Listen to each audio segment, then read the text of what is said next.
بسم اللہ الرحمن الرحیم السلام علیکم ورحمۃ اللہ وبرکاتہ۔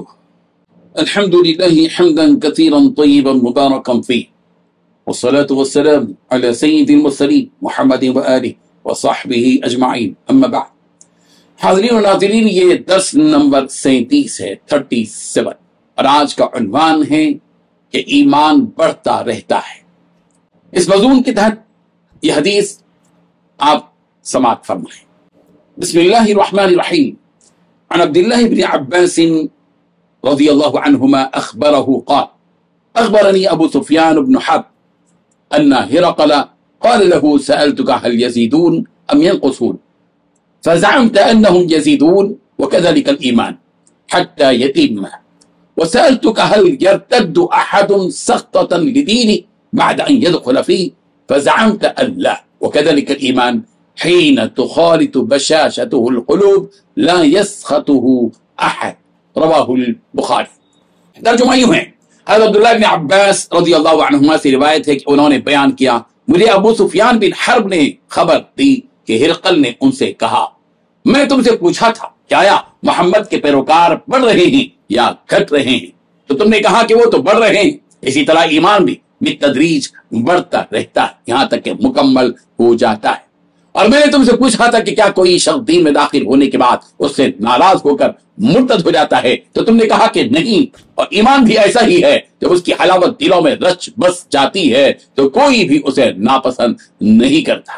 اس حدیث میں 4 باتیں بتلائی گئی ہیں۔ پہلی بات، ابو سفیان نے یہ بات بیان کی کہ ان سے حبشے کے بادشاہ ہرقل نے کہا کہ میں نے تم سے یہ پوچھا کہ محمد صلی اللہ علیہ وسلم کی پیروی کرنے والے زیادہ ہوتے جا رہے ہیں یا کم ہوتے جا رہے ہیں، تم نے کہا کہ پیروی کرنے والے زیادہ ہوتے جا رہے ہیں۔ دوسری بات، ایمان جب تک اعلیٰ درجے تک نہ پہنچتے اس وقت تک اس کی یہی صورت ہوتی ہے کہ دین و ایمان کی پیروی کرنے والے زیادہ ہوتے جاتے ہیں۔ تیسری بات، ہرقل نے ابو سفیان سے کہا کہ میں نے تم سے یہ بھی سوال کیا تھا کہ ان میں سے کوئی اس دین اسلام میں داخل ہونے کے بعد اس دین اسلام سے پھر جاتا ہے یا نہیں، تو تم نے کہا کہ ایمان لانے کے بعد اس دین سے کوئی بھی پھر نہیں جاتا۔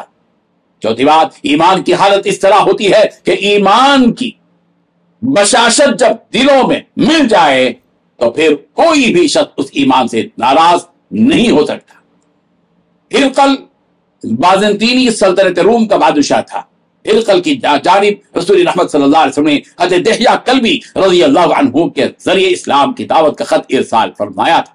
ہرقل نے خط پڑھ کر اسلام کے بارے میں تفصیلات جاننے کی کوشش کی۔ مکہ مکرمہ کے سردار ابو سفیان ان دنوں وہاں تھے، تو ہرقل نے ابو سفیان سے رسول رحمت صلی اللہ علیہ وسلم کے بارے میں جاننے کی کوشش کی۔ ہرقل کی ابو سفیان سے جو گفتگو ہوئی وہ گفتگو کا ایک حصہ اس حدیث میں بیان کیا گیا ہے۔ ہرقل ابو سفیان سے تفصیلات معلوم کرتے ہوئے ایک سوال یہ پوچھتا ہے کہ مکہ مکرمہ میں جو لوگ دین اسلام میں داخل ہو رہے ہیں وہ بالتدریج تعداد میں بڑھ رہے ہیں یا گھٹ رہے ہیں؟